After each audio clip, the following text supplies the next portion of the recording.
Saudaraku yang dimuliakan Allah Subhanahu wa taala, ikhwatul iman, mustami'una wa mustami'at, silaturahim audiens yang dirahmati Allah Subhanahu wa taala.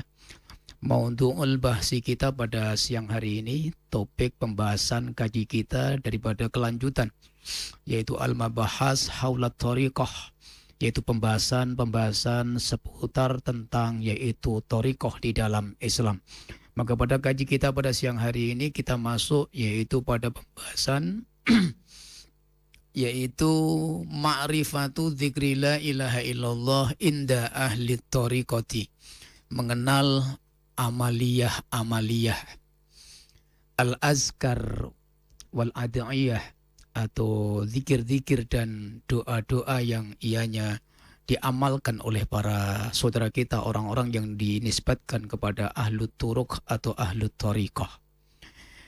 Kama ulima, sebagaimana hal ini diketahui oleh orang-orang beriman di kalangan umat Islam, bahwa apa yang kami sampaikan dari beberapa pertemuan, bahwa thariqah yang kita bahas pada siang hari ini adalah at-thariqatu indal khassah.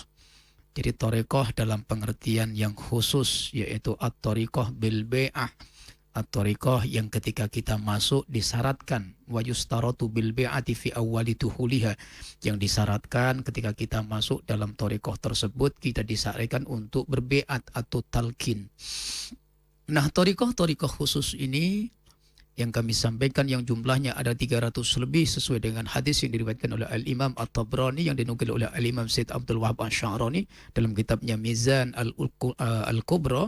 Kemudian thariqah ini masuk ke Biladina, ke Indonesia, kemudian diverifikasi menjadi 44 thariqah. Nah, secara umum thariqah mu'tabarah atau thariqah yang ianya musayyadatun alal kitabi was sunnati, yang dalam praktek min haisul akidah, dari sisi akidah, min haisul ibadah, baik itu dari sisi ibadah mahdhahnya atau ghairul mahdhahnya, bahkan min haisul aurati wa dzikr, daripada sisi auratnya dan al-azkar, zikir-zikirnya, maka semuanya sebetulnya mundarijun, ia mengerucut pada setiap sunnah-sunnah atau zikir-zikir yang ia maksurun, yang ia 14 abad yang silam pernah diperintahkan oleh Habibuna Rasulullah Muhammad sallallahu alaihi wasallam li ashabihi, kepada sahabat-sahabat beliau radhiyallahu anhum ajmain. Nah, zikir di antara zikir-zikir atau bacaan wirid yang ianya masyhurah, yang dikenal baina ahli turuki, di antara semua umat Islam yang mengamalkan thariqah secara khusus, maka ada zikir yang pertama yang akan kita bahas, yaitu adalah zikru la ilaha illallah, yaitu mengamalkan bacaan zikir yang disebut dengan bacaan la ilaha illallah. Nah, kemudian apa sajakah yang perlu kita ketahui dari zikir la ilaha illallah ini? Maka para ulama ahli thariqah memperinci, mentafsil apa-apa sajakah ianya yang harus dipahami oleh setiap salik, setiap orang yang menempuh perjalanan spiritual rohaninya menuju Allah, mengenai seputar zikir yang ia amalkan, yaitu zikir la ilaha illallah. Hatta jami'ut turuq, bahkan ini termasuk amrun muttafaq baina ahli turuki, bahwa ini termasuk perkara yang disepakati oleh orang-orang yang mengamalkan ahlu thariqah, baik itu ulama-ulama mereka, muasisuhum, yaitu muasis ahli thariqah, maka mereka sepakat bahwa zikir la ilaha illallah ini adalah a'lal maratib an jami'i maratibil azkar. Jadi zikir yang paling tinggi di semua zikir-zikir dalam semua thariqah itu adalah zikir la ilaha illallah. Dan termasuk yang kami ketahui di beberapa jamiah ahlu thariqah, termasuk yang di Jatman, Jam'iyah Ahlu Thariqah Al-Mu'tabarah An-Nahdiyah, yang ba'da tausiqi wa tadqiq, yang setelah diteliti dan ditausik ada 44 thariqah.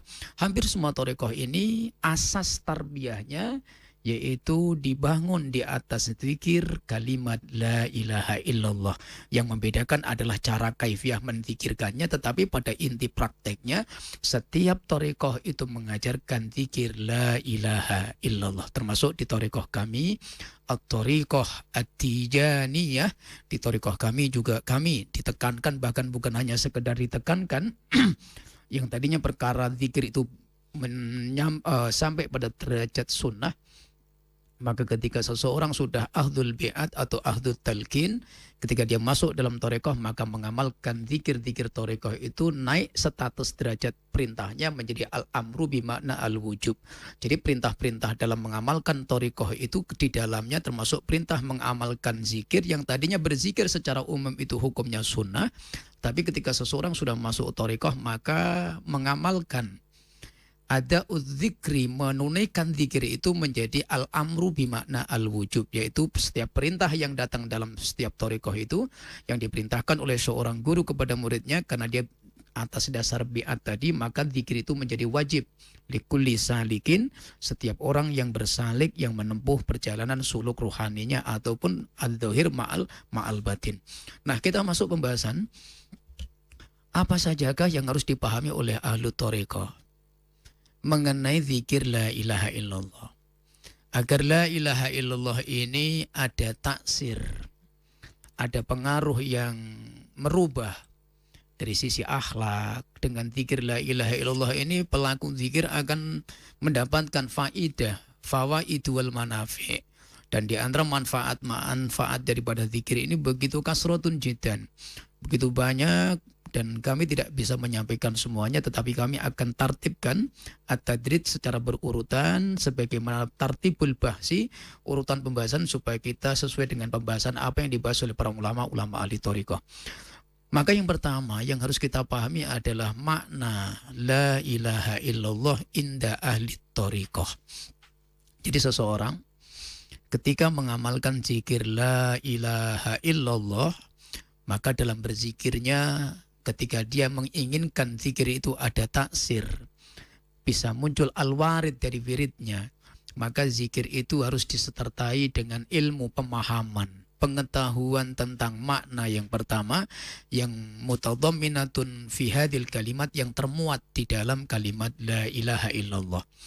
Nah, secara umum kalimat la ilaha illallah ini secara dasar, kalimat la ilaha illallah ini disebut kalimatut tauhid. Jadi takni kalimatut tauhid kama arrufaha al-ulama'u. Jadi sebagaimana yang dijelaskan, ditakrifkan, didefinisikan oleh para ulama ahli hakikah, bahwa untuk mengetahui dasar sebelum naik ke tahapan-tahapan berikutnya dalam memahami kalimat yang agung ini, maka pertama yang harus kita pahami adalah bahwa kalimat la ilaha illallah itu adalah kalimat tauhid. Wahada yuwahidu tauhidan, ay bimakna kalimat pengesaan, al-iqrar wal i'tiraf anil abdi li rabbih, yaitu kalimat pengesaan, pengakuan al-i'tiraf, pengakuan seorang hamba, al-iqrar sekaligus penetapannya dalam dirinya atas keesaan Rabb yang telah menciptakannya, atas keesaan ketunggalan Tuhannya. Artinya annahu la mustahiqqa lil ibadati illallahu tabaraka wa ta'ala. Jadi ketika seseorang berzikir la ilaha illallah, maka yang ada di dalam pemahamannya, keyakinannya, ikraran, ta'yidan, dikuatkan ianya dalam bentuk ikrar dalam batiniahnya. Nah, diucapkan dengan lisannya, ikrarum bil lisan, dengan berzikir la ilaha illallah, wa ikrarum bil qalbi, dikuatkan dengan keyakinan, pemahaman di dalam hatinya, yaitu satu pemahaman annahu la mustahiqqa lil ibadati illallah. Jadi tidak ada yang berhak untuk diibadahi kecuali hanya Allah. Mustahikun, yang memiliki, yang berhak untuk mendapatkan satu hak. Jadi istahaqqa yastahik, mustahikun lil ibadah. Jadi tidak ada satupun yang berhak untuk mendapatkan hak untuk disembah kecuali hanyalah Allah Subhanahu wa taala. Wa hiya bidzalika tatakawwanu min ruknaini asasiyaini.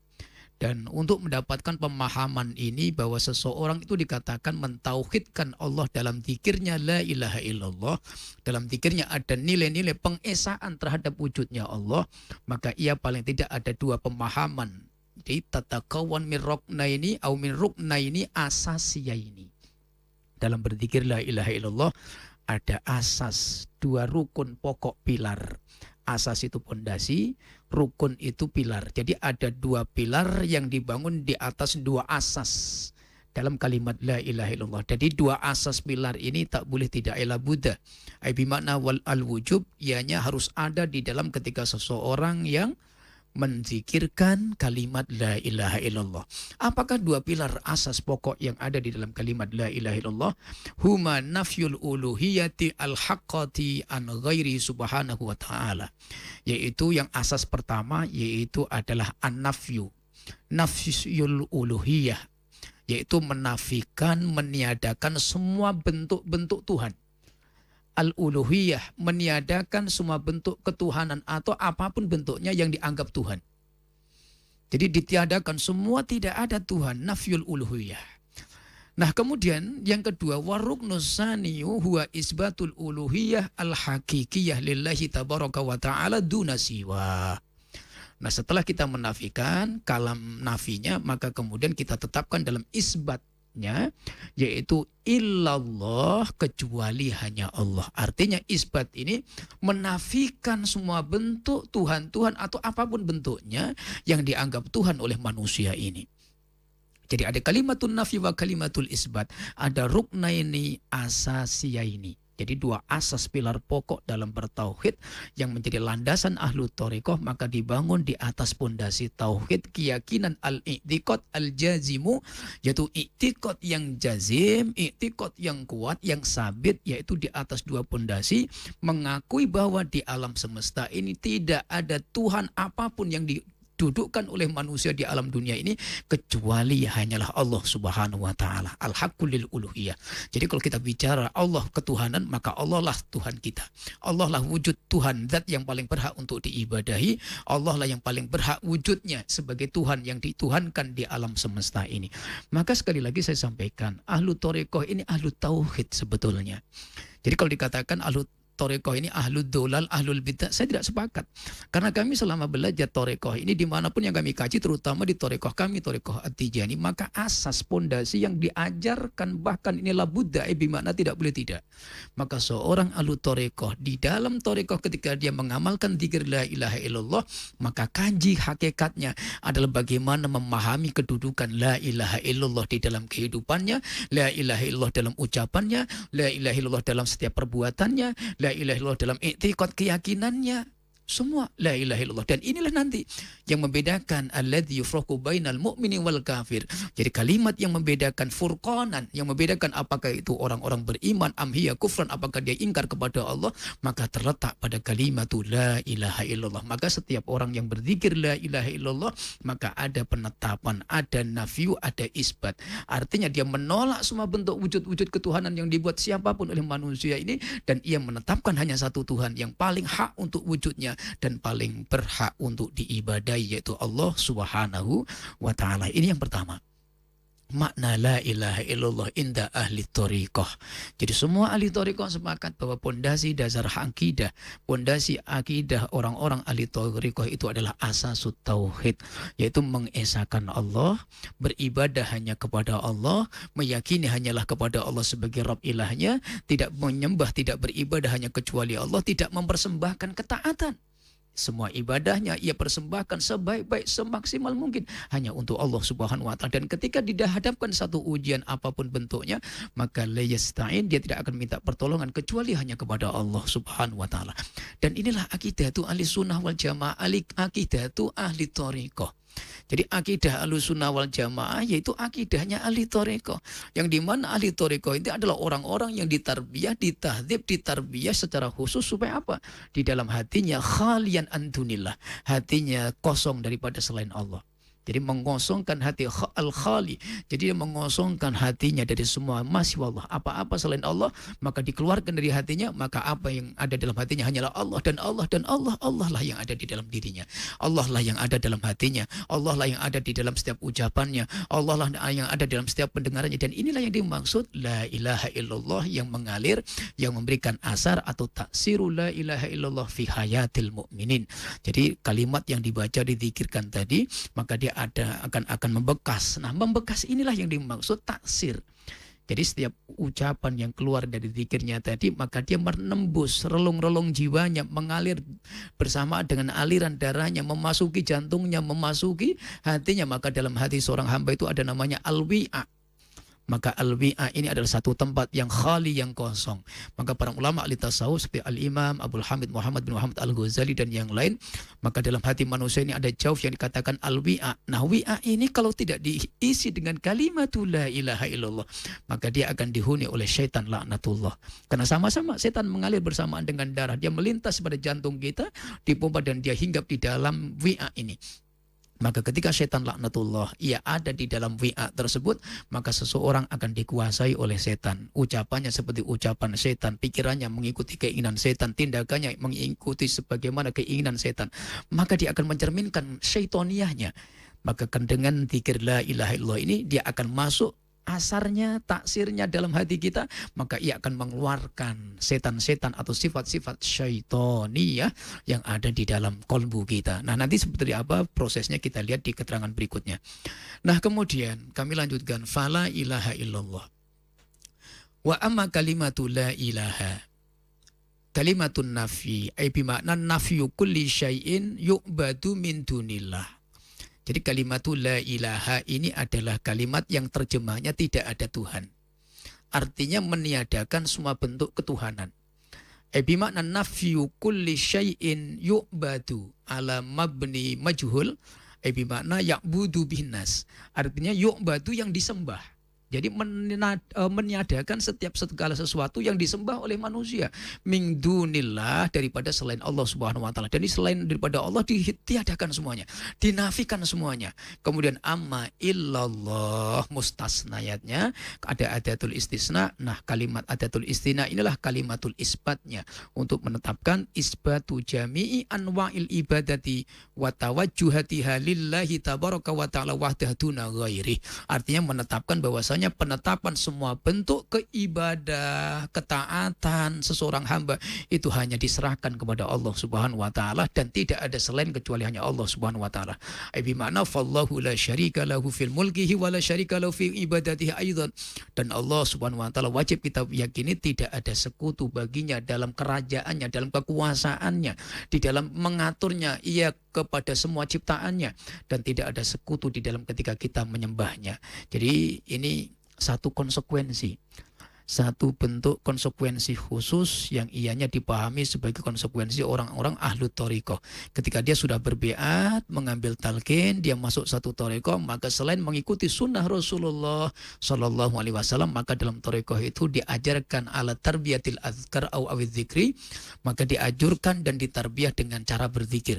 Semua thariqah, maka pintu-pintu yang dijadikan tarbiyah itu adalah babuz zikri, pintu zikir.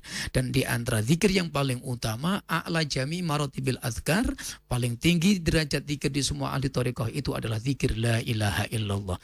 Maka surut, syarat-syarat yang dibentangkan oleh para ulama ahli thariqah, syartun masyrut min suruti la ilaha illallah, maka yang pertama adalah memahami, yaitu mafhumu la ilaha illallah atau makna la ilaha illallah, memahami apa kalimat la ilaha illallah baik secara terjemahnya, secara maknanya. Ini artinya untuk membuka hijab pintu awal supaya ketika kita berzikir dalam thariqah dengan zikir la ilaha illallah ini, maka kita akan terus berjalan bersama dengan ruhani kita sampai kepada hadrah keridhaan Allah Subhanahu wa taala. Maka ada dua asas, ruknaini asasiyaini. Ada rukun, dua pilar pokok yang harus dibangun oleh pondasi ini oleh orang yang berthariqah, yaitu asas menafikan, meniadakan semua bentuk Tuhan-Tuhan di alam semesta ini dan menetapkannya hanya Tuhan, hanya satu, yaitu adalah isbatul uluhiyah, menetapkan bahwa Allah itulah satu-satunya Tuhan, tidak ada Tuhan selain Allah. Dan ini sebagai satu i'tiqad dan jaziman, sebagai akidatun wa'tiqad, sebagai i'tiqad, keyakinan bahwa ahlu thariqah tidak boleh sekecil apapun melakukan persekutuan terhadap Allah, tidak menjadikan wala taj'alu lillahi andada, dan tidak diperbolehkan dan tidak diperkenankan ahlu thariqah menjadikan tandingan-tandingan bagi Allah dan tidak boleh menjadikan bagi Allah itu ada sesembahan-sesembahan yang lain, keyakinan-keyakinan yang lain. Maka orang-orang yang ahlu thariqah hakikatnya adalah ahlu tauhid. Kenapa? Karena mereka diajarkan bagaimana mengesahkan Allah secara hakikat, secara murni-murninya, bagaimana memurnikan ketaatan, pengesaan Allah sebagai zat yang tunggal, tidak ada Tuhan, la ilaha illahu, tidak ada Tuhan hanya kecuali ya, al-haqqul lil ma'bud, al-haqqul lil mawjud, paling berhak untuk keberadaannya dan paling berhak untuk diibadai. Ini asas yang pertama yang dibangun oleh ahli thariqah. Nah, jadi dari keterangan ini bisa kami jelaskan dan kami tegaskan bahwasanya wa amma za'mu ba'din nas, tuduhan-tuduhan prasangka sebagian manusia bahwa hum yaz'umuna bi anna ahli thariqah wa hum ahlu dhalal. Jadi ada sebagian umat Islam saudara kita yang menyangka bahwa orang-orang yang mengamalkan thariqah ini adalah ahli sesat, ahlu dhalal. Ini saya bantah, dan ini termasuk wa hadza za'mun batil, dan ini tuduhan yang batal menurut kami, dan ini termasuk tuduhan yang bila ilmin. Jadi da'watul jahil, tuduhan orang-orang yang tidak paham terhadap hakikat thariqah, tidak mengenal thariqah, tidak mau mengkaji thariqah, tetapi melihat dari luarnya kemudian menghukumi at-tahkim, menghukumi dengan terburu-buru bil ujlah bahwasanya thariqah itu adalah perbuatan yang bid'ah, bahwa ahlu thariqah itu ahlu dhalal. Bahkan kami mengatakan dengan penjelasan semua ulama ahli thariqah ini, wa amma ahlu thariqah adalah ahlu tauhid. Bahkan ahlu thariqah itu adalah ahlu tauhid, orang yang diajarkan bagaimana mengesahkan Allah dengan sebenar-benarnya pengesaan, mengesahkan dalam ucapannya, mengesahkan dalam keyakinannya, mengesahkan Allah dalam setiap tindakan perilakunya, mengesahkan Allah di dalam setiap ibadahnya, mengesahkan Allah di dalam ketika dia berhajat kepadanya. Wala yata'alaku, tidak bergantung selain kepada Allah, tidak bergantung kepada makhluk, tidak bergantung kepada sesiapapun kecuali hanya Allah Subhanahu wa taala. Bahkan ahlu thariqah sedikit pun tidak bergantung minta pertolongan kepada malaikat-malaikatnya Allah, karena kami diajarkan bahwa Allah adalah al-musta'an. Allah lah tempatnya di mana kita berhajat dan kita meminta pertolongan. Allahu haqqul musta'an, dan Allah lah yang paling berhak untuk diminta pertolongan. Jadi ini pertama, bisa kita ambil kesimpulan daripada keterangan ini baru keutamaan makna, baru makna la ilaha illallah, dan inilah makna yang didasari dan diamalkan dan diyakini oleh orang-orang yang mengamalkan thariqah. Nah, kemudian masuk kita pembahasan yang kedua, saudaraku ikhwah fillah, mustami'una wa mustami'at auda silaturahim audiens yang dimuliakan Allah Subhanahu wa taala. Yang kedua, kita lihat sekarang, kita kaji kenapa di semua thariqah itu mengajarkan zikir la ilaha illallah. Pertanyaannya adalah, ada apa? Limadza bila ilaha illallah? Kenapa harus la ilaha illallah? Ada apa dengan la ilaha illallah? Kenapa zikir ini menjadi satu zikir? Afdalu jamil azkar, seutama zikir.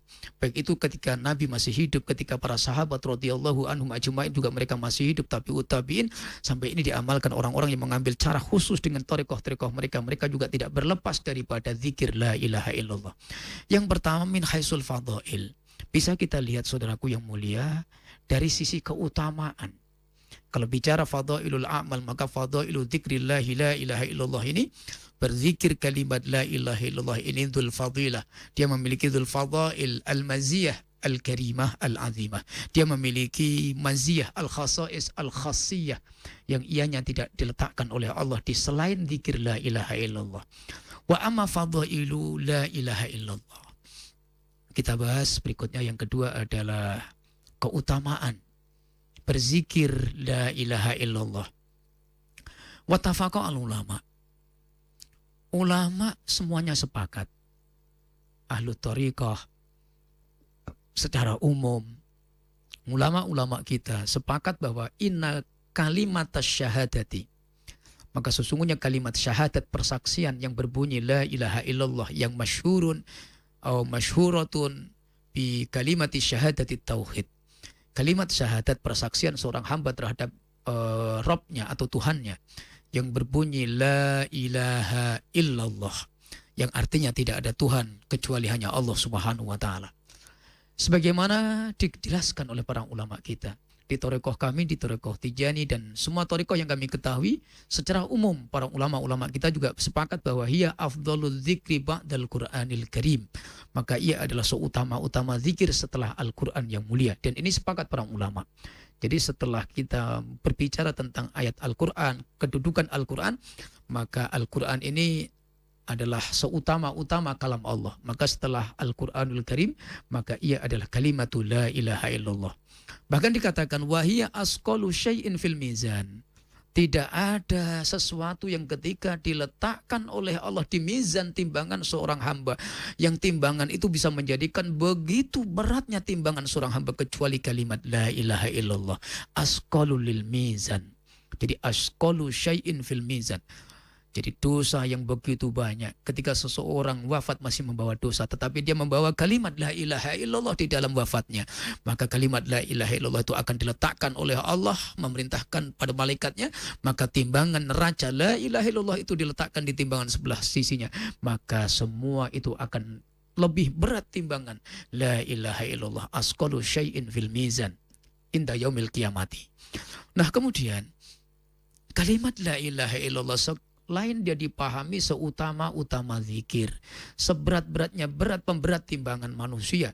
Maka ia tamkhul khotoya wadzunuba watujaddidul imana. Jadi kalimat zikir la ilaha illallah itu juga berfungsi dari sisi min haisul fadilah. Ianya akan menghapus setiap kesalahan. Jadi ketika seseorang banyak kesalahan atas kudratullah, masyiatullah, biiznillah, maka dengan zikirnya yang istiqomah tadi, maka Allah subhanahu wa ta'ala akan menghapus, membuang semua bentuk keburukan-keburukannya. Innal hasanat yudhhibnas sayyi'at. Dan termasuk al-hasanat, bahwa sesungguhnya setiap kebaikan itu akan menghapus keburukan. Dan termasuk al-hasanat itu adalah kalimatu dzikri la ilaha illallah. Jadi kalimat la ilaha illallah ketika dibaca, dipahami maknanya, diamalkan dan dizikirkan, maka ia menjadi sababun min asbabi kafaratiz dzunubi wal khati'at. Dia akan menjadikan sebab Allah gugurkan, menjadi penembus kesalahan-kesalahan kita kepada Allah subhanahu wa ta'ala, wal dzunuba dan dosa. Watujaddidul iman, dan ia menjadi satu sebab Allah perbaharui iman-iman kita. Wa khina yatalaffadhu biha al-muslimu fa innaha tas'adu ila sama. Bahkan para ulama mengatakan ketika seseorang berzikir membaca la ilaha illallah ma'a ma'rifati ma'aniha, berserta dengan ia paham maknanya, maksudnya, hadir dalam istighdharu ma'aniha, dia hadirkan maknanya.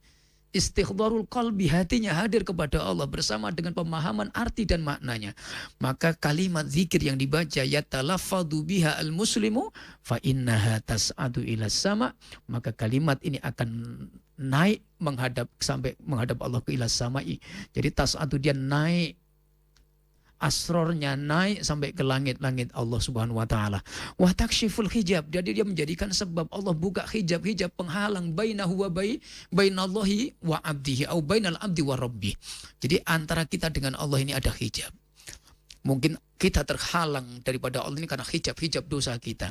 Hijabul dzunub, hijabul kibr, hijab-hijab kesombongan, hijab ria, hijab yang tidak tulusnya kita beribadah kepada Allah, hijab dosa yang kita lakukan. Ini menjadi hijabun, menjadi hijab di mana terhalangnya kita dengan Allah subhanahu wa ta'ala. Jadi dengan zikir la ilaha illallah yang kita amalkan, yang kita baca, yang kita wiridkan, maka fadilah asrar la ilaha illallah ia akan menjadikan sebab Allah buka hijab-hijab yang menghalangi antara kita dengan Allah subhanahu wa ta'ala.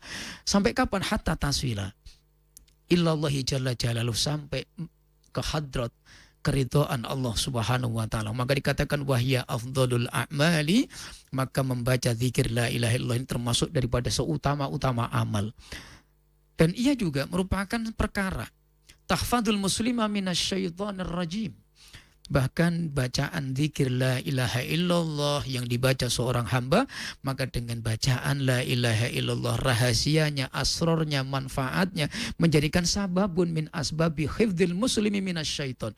Dijaganya seseorang beriman itu oleh Allah daripada sifat-sifat syaitoniyah ataupun dari godaan mimmakayidis syaitonir rajim, dari tipu daya setan yang terkutuk.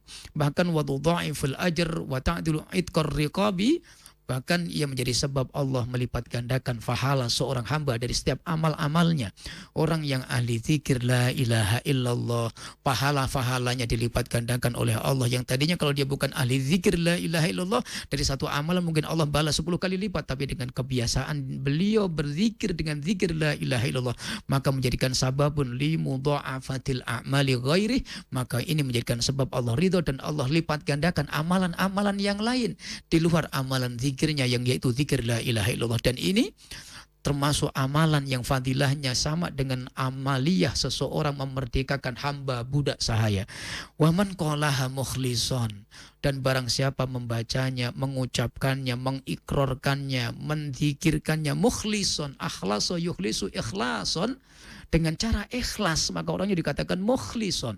Barang siapa membacanya, menzikirkannya dengan kondisi ikhlas karena Allah, fa innaha, maka sesungguhnya dengan sebab bacaan kalimatul la ilaha illallah atau kalimatus syahadah tadi, tuharramu alaihi nar, maka orang itu akan diharamkan atasnya daripada yaitu siksa api neraka.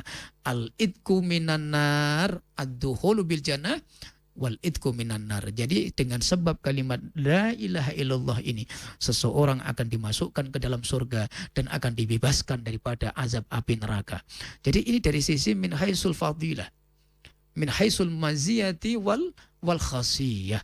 Jadi la ilaha illallah itu kenapa semua para ahli thariqah mengamalkannya, menjadikan zikir untuk suluk ruhaninya, maka karena ditengok dan ditinjau, dipandang dari sisi keutamaan zikir ini di tengah-tengah kehidupan kaum muslimin, di dalam kehidupan keimanan mereka.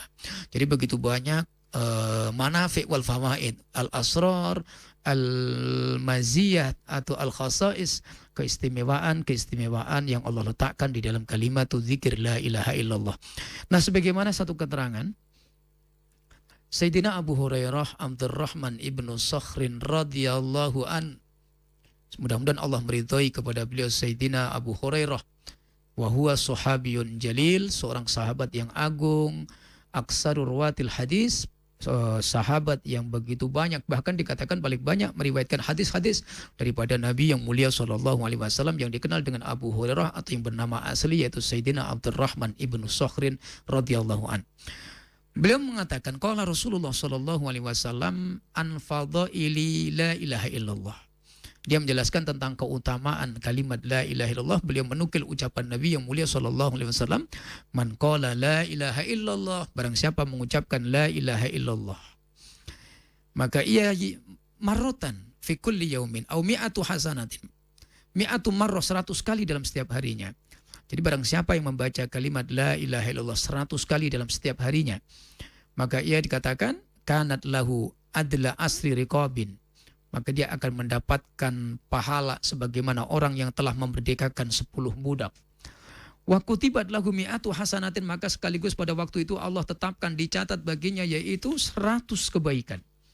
Wa mukhiyat anhu mi'atu sayyiatin, sekaligus oleh Allah dengan bacaan la ilaha illallah 100 kali, maka Allah hapus anhu mi'atu sayyiatin, 100 keburukan, sekaligus Allah lepaskan dari sifat-sifatnya, dari karakteristiknya, dari akhlaknya, dari keburukan-keburukan tabiatnya atau dosa-dosanya.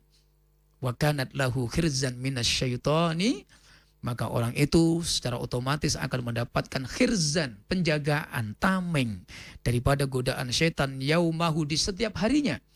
Dzalika hatta yumsiya, sampai di hari sorenya. Jadi artinya ketika seseorang membaca zikir la ilaha illallah, dibaca di pagi hari menjadi amalil yaumi wal lailah, menjadi zikrus sobahi wal masa, dibaca dan dijadikan sebagai zikir pagi dan petang 100 kali, setelah sholat subuh dia baca 100 kali, setelah asar atau maghrib 100 kali, maka dia akan mendapatkan hadiah daripada Allah Subhanahu wa taala. Dia akan diberikan sekaligus 100 kebaikan yang Allah tetapkan dalam kehidupan dirinya, 100 keburukan akan dicabut oleh Allah, dan dia akan mendapatkan penjagaan dari mulai mulai sehari pagi dia baca tadi sampai dia petang hari, dibaca lagi petang hari 100, maka dia semalaman itu ia akan terjaga daripada penjagaan Allah dari semua keburukan-keburukan syaitan, laknatullah hatta yumsiya. Nah, kalau dibaca sore maka hatta yusbiha, sampai pagi harinya. Walam ya'ti ahadun afdhala mimma ja'a bih, dan tidak akan didatangkan seseorang dengan amalan yang mengalahkan ini kecuali illa ahadun amila aktsara min dzalik. Artinya Nabi menggaransikan tidak ada orang yang akan mendapatkan keutamaan seperti keutamaan orang yang membaca la ilaha illallah setiap hari 100, pagi 100, petang 100, kecuali orang yang membawa amalan sama dan lebih daripada apa yang telah dilakukan oleh orang-orang yang telah berzikir la ilaha illallah pagi 100 dan petangnya 100. Nah, hadis ini adalah hadis yang sahih, saudaraku. Al-Imam Al-Bukhari memasukkan dalam kitab Jami' Sahih Bukhari hadis ke 3293. Al-Imam Muslim memasukkan hadis ini di kitab Jami' Sahih Muslim hadis ke 2691. Al-Imam At-Tirmidzi dalam kitab Jami' Sunan At-Tirmidzi hadis ke 3468. Al-Imam An-Nasai dalam kitab Sunanul Kubronya maka hadis ke 9853. Al-Imam Ibnu Majah dalam kitab Sunan Ibnu Majah hadis ke 3798. Imam Ahmad dalam kitab Musnad Imam Ahmad bin Hanbal Asy-Syaibani memasukkan dalam kitabnya Raqmul Hadis, yaitu hadis ke 8008. Nah, hadis ini adalah hadis yang sahih, saudaraku yang mulia. Artinya ini min fadhaili dzikri la ilaha illallah. Keutamaan membaca zikir la ilaha illallah. Nah, yang kedua, waqad warada aidzan al-hasu 'ala al-iktsari min qauli la ilaha illallah fi ba'dil ahadits, dan termasuk ada riwayat-riwayat yang lain yang disebutkan tentang penekanan, anjuran memperbanyak zikir la ilaha illallah di kalangan para ulama kita. Sebagian ada mengatakan al-hadis alladzi fiha dhaif. Ada sebagian mengatakan hadis-hadis itu adalah dhaif. Ada sebagian mengatakan hasan wa yuhassinuha ba'du ahli ilmi, dan hadis-hadis itu banyak yang dihasankan oleh para ulama-ulama ahli hadis. Famin dzalika an Abi Hurairah radhiyallahu an, dan di antara hadis yang dihasankan oleh para aksarul muhaddisin, mayoritas ulama ahli hadis termasuk Al-Imam Ibnu Hajar Al-Haytami dalam kitabnya yaitu Majmu'uz Zawaid, kemudian Al-Imam Ibnu Mundzir dalam kitab At-Targhib wa Tarhib, yaitu satu hadis yang disebutkan oleh daripada Nabi yang mulia sallallahu alaihi wasallam, qala, beliau bersabda, jadidu imanakum, perbaharuilah oleh kalian iman-iman kalian. Fakila, maka dikatakan, ditanyakan kepada Nabi, ya Rasulullah, wa kaifa nujaddidu imanana? Ya Rasul, kalau begitu bagaimana cara kami memperbarui iman kami? Wa qala aktsiru min qauli la ilaha illallah, perbanyaklah oleh kalian mengucapkan kalimat la ilaha illallah. Ada riwayat mengatakan aktsiru min dzikri la ilaha illallah, perbanyak berzikir dengan la ilaha illallah atau sampaikan la ilaha illallah. Ada beberapa versi pemahaman. Ada yang mengatakan aktsiru min la ilaha illallah, sampaikan, ucapkan di halayak umum, ucapkan kepada saudara kalian, sampaikan dakwahnya bahwa la ilaha illallah tidak ada Tuhan kecuali Allah. Yang kedua, makna zikrullah, perbanyak ucapkan, janganlah ia sebagai bentuk pengucap lisan kita, zikir pembasuh lisan kita. Maka dikatakan, kila ya Rasulullah, wa kaifa nujaddidu imanana? Qal aktsiru min qauli la ilaha illallah. Makna aktsiru atau balighu, sampaikan kalimat ini kepada saudara-saudara kita yang lain supaya mereka juga mendapat kefahaman bahwa tidak ada Tuhan kecuali Allah. Nah, artinya hadis ini adalah hadis yang hasan, diriwayatkan dari jalur Sayyidina Abi Hurairah radhiyallahu an, dan diriwayatkan oleh Al-Imam Al-Hafidz Al-Mundhiri dalam kitabnya At-Targhib wa Tarhib, kemudian di juz 2 halaman 343. Nah, waqala hadal hadisu hadisun hasan, dan ini adalah hadis yang hasan. Nah, kemudian kami nukilkan kembali waqala Rasulullah sallallahu alaihi wasallam. Sayyidina Jabir bin Abdullah radhiyallahu an, beliau pernah mendengar sami'tu Nabiyya sallallahu alaihi wasallam yaqul. Nabi pernah bersabda begini, afdhalu dzikri la ilaha illallah wa afdhalu du'a alhamdulillah. Jadi seutama-utama bacaan zikir itu adalah bacaan la ilaha illallah, dan seutama-utama bacaan permohonan doa itu adalah alhamdulillah, segala puji bagi Allah. Nah, hadis ini disampaikan oleh Sayyiduna Jabir bin Abdullah, wa huwa sahabiyun jalil. Beliau adalah sahabat Nabi yang dzul maziyah, memiliki kedudukan yang agung di hadapan Rasulullah sallallahu alaihi wasallam. Nah, hadis ini terdapat dalam kitab Takhrij, kitab Mishkatul Masabih, Raqmul Hadis, hadis ke 2846. Hadis ini ditakhrij, dikeluarkan oleh Al-Imam At-Tirmidzi dalam kitabnya Jami' Sunan At-Tirmidzi, Raqmul Hadis ke 3383. Al-Imam Ibnu Majah dalam hadis kitabnya yaitu Sunan Ibnu Majah, hadis ke 3800. Nah, Al-Imam An-Nasai dalam kitab Sunan Al-Kubra memasukkannya dalam Raqmul Hadis ke 1200 1667, dan beliau mengatakan waqala al-Imam An-Nasa'i wa hadzal hadisu hadisun hasanun, dan hadis ini adalah hadis yang hasan, saudaraku yang mulia.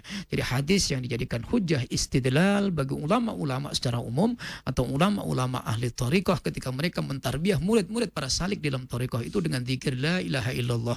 Artinya bahwasanya kalimat zikir la ilaha illallah itu adalah kalimat zikir yang paling utama di antara semua bacaan zikir. Dzul maziyah memiliki keutamaan, keistimewaan yang begitu agung. Saya ingin menyampaikan satu keterangan sebelum kami masuk sesi berikutnya.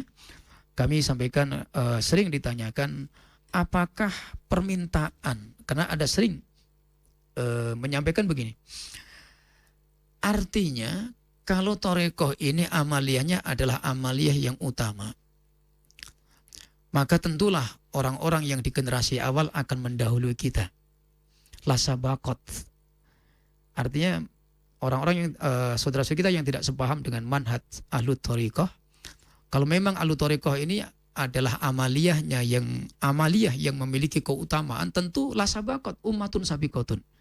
Tentu umat-umat sebelum kita, artinya umat Nabi yang dulu, sabiqunal awwalun, pasti mereka sudah berdahuluan untuk mengamalkan thariqah.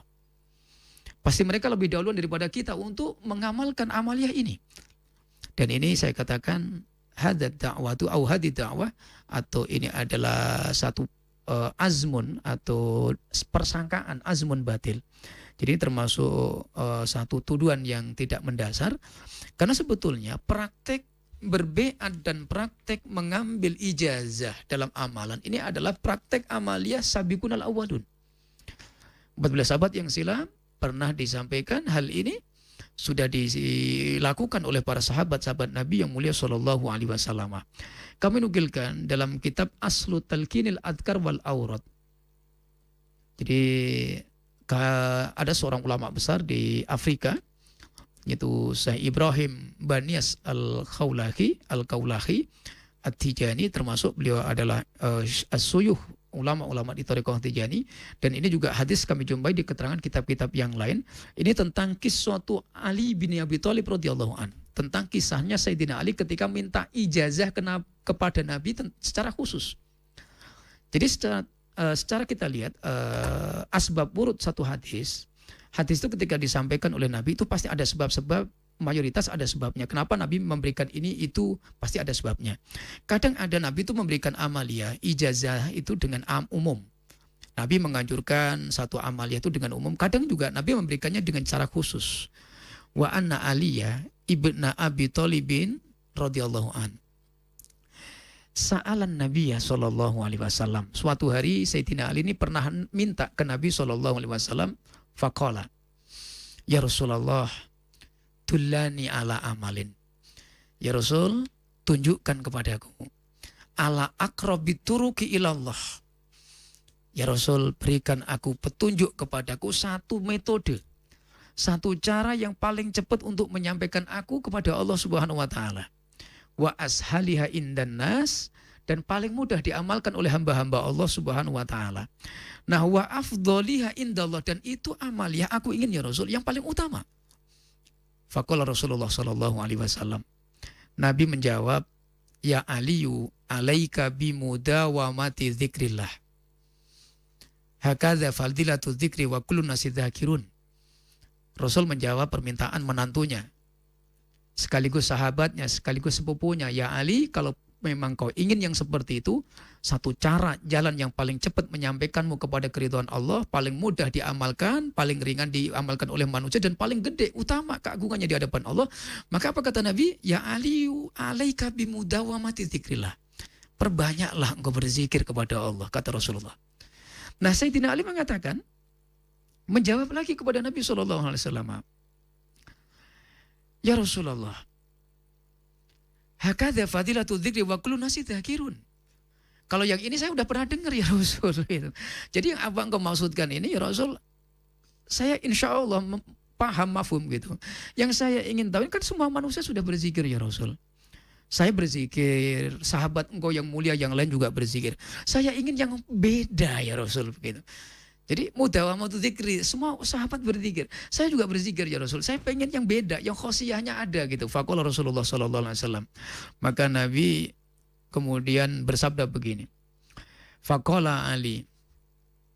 Maka di sini disebutkan Rasulullah sallallahu alaihi wasallam menjelaskan, ya Ali la taqumus sa'atu ala wajhil ard may yaqulu la ilaha illallah.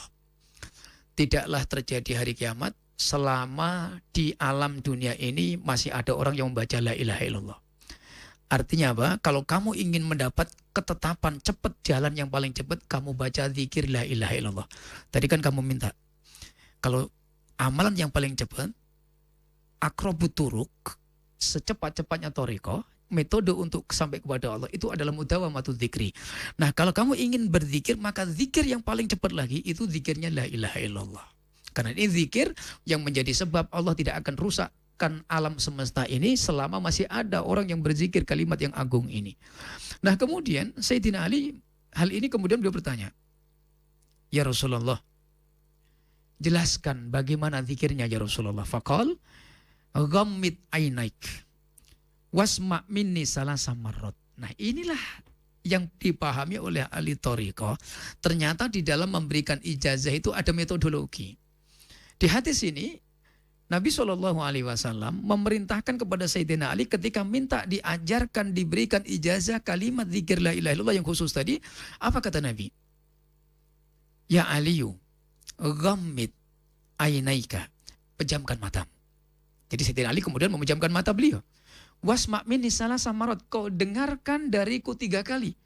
Maka Nabi kemudian mengimla ala salasati marrat, Nabi mengulang dengan 3 kali. Sayyidina Ali memejamkan mata, beliau fokus kepada pendengarannya, dan kemudian Rasul mengucapkan kalimat itu 3 kali. La ilaha illallah. Terus diulangi lagi. La ilaha illallah. Kemudian la ilaha illallah. Summa kul antas salasa marrat wa ana asma.